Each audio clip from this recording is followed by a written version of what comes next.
तो आज हम लोग पढ़ेंगे इंग्लिश ग्रामर में द सेंटेंस। सेंटेंस किसको कहते हैं? सेंटेंस कहते हैं वाक्य को। हिंदी में जैसे हम अल्फाज अपने बोल रहे हैं तो रुक रुक कर एक पूरा शब्द बोलते हैं, एक पूरा सेंटेंस वाक्य बोलते हैं, तो आपको उसका मतलब समझ में आता है। हम कह रहे हैं कि ये बताया जा रहा है, ग्रामर के बारे में बताया जा रहा है, ग्रामर के बारे में पढ़ाया जा रहा है, तो इसका मतलब आप समझ रहे हो ना भाषा को। तो जिसका कोई सेंस निकलता हो, जिसका कोई मतलब निकलता हो, उसको हम सेंटेंस कहते हैं। तो सेंटेंस का डिफिनेशन क्या होता है? A sentence is a group of words, यानी ग्रुप शब्दों का वह समूह, that makes a complete sense, जिसका कोई एक पूर्ण मतलब निकलता हो, उसे सेंटेंस कहते हैं। शब्दों का वह समूह जिसका कोई मतलब निकलता है, उसे वाक्य कहते हैं, और उसको अंग्रेजी में सेंटेंस कहते हैं। तो सेंटेंस को हम पढ़ते हैं, चार तरह के होते हैं। चार तरह के क्या होते हैं? जैसे हम सीधे सीधे आपसे वार्ता करते हैं, बात करते हैं, साधारण वाक्य होता है जिसको हम अफर्मेटिव कहा जाता है। दूसरा क्या होता है कि दूसरा होता है इंट्रोगेटिव। इंट्रोगेटिव में प्रश्न करता है, सवाल पूछता है आपसे, तो उसको इंट्रोगेटिव कहा जाता है। तीसरा क्या होता है? आज्ञा सूचक, जिसको कहते हैं इंपरेटिव सेंटेंस। जैसे किसी को ऑर्डर देना, ऑर्डर देता है, बड़े तो छोटे को ऑर्डर दे सकता है, लेकिन छोटे क्या बड़े को ऑर्डर देगा? नहीं, उससे निवेदन करेगा। तो ऐसे अल्फाज आते हैं।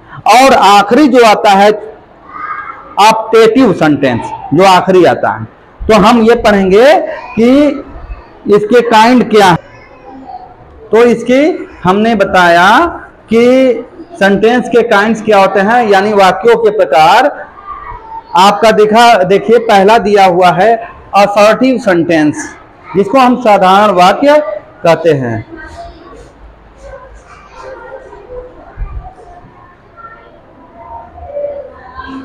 जिसको साधारण वाक्य कहते हैं। साधारण वाक्य बताया जा चुका है कि सीधा सीधा जो होता है। दूसरा इंट्रोगेटिव सेंटेंस, जिसको प्रश्नवाचक। प्रश्नवाचक से समझ लीजिए दो तरह के होते हैं, एक पहले क्या का शब्द कर देता है और एक प्रश्नवाचक शब्द खुद होते हैं, कब, कहां, क्यों, कैसे, जैसे शब्द पूछा जाता है। और तीसरा आ जाता है इंपरेटिव सेंटेंस, जिसको हम कहते हैं आज्ञा सूचक वाक्य। आज्ञा सूचक समझ रहे हो कि वही होता है जो आर्डर देना, आज्ञा देना, निवेदन टाइप में भी आ जाएगा। और अगला है एक्सक्लेमेटरी सेंटेंस, इसको हम कहते हैं हिंदी में विषयावधिबोधक वाक्य। ये क्या होता है? विषयावधि वाक्य क्या होता है? ये जैसे एकाएक कोई बात होता है। अब जैसे आप हैं, किसी का आ गया कि वह एक्सीडेंट कर गया, तो एकाएक आवाज आती है ना, आ करके, तो वो टाइप में आता है आपका। इसकी एक खासियत ये भी होती है, जो ऐसे अल्फाज होते हैं उसके बगल में आप देखें खड़ी पाइप और बिंदी बोला जाता है, उसी को हम बोलते हैं विषयावधिबोधक बोलते हैं, चिन्ह ये बोलते हैं। और आखिरी आता है ऑप्टेटिव सेंटेंस, इच्छा वाक्य। इच्छा वाक्य, जैसे हम कोई इच्छा करते हैं, विश करते हैं किसी को, तो ऐसी भावना प्रकट होता है कि उसकी उम्र लंबी हो, वो पास हो जाए, ऐसे शब्द बोलते हैं ना। इच्छा यानी निवेदन करते हैं या इच्छा प्रकट करते हैं, ऐसी भावना प्रकट हो तो उसको हम ऑप्टेटिव सेंटेंस के नाम से जानते हैं। अब पहला जो काइंड था असर्टिव सेंटेंस है। तो असर्टिव सेंटेंस हम दो तरह के, दो भेद होते हैं उस असर्टिव सेंटेंस के। असर्टिव सेंटेंस के दो भेद होते हैं। पहला होता है अफर्मेटिव सेंटेंस और दूसरा होता है निगेटिव सेंटेंस। अफर्मेटिव में साधारण वाक्य बोला जाता है और निगेटिव में नकारात्मक बोला जाता है, यानी नकारात्मक मतलब कोई में नहीं लगा रहेगा।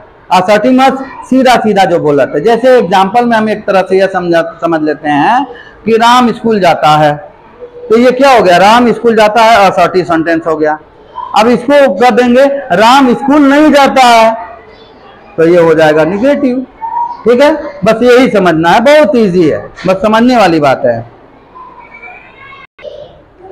और अगला दूसरा आ जाता है आपका इंट्रोगेटिव। दूसरे नंबर पर इंट्रोगेटिव सेंटेंसेस क्या होते हैं?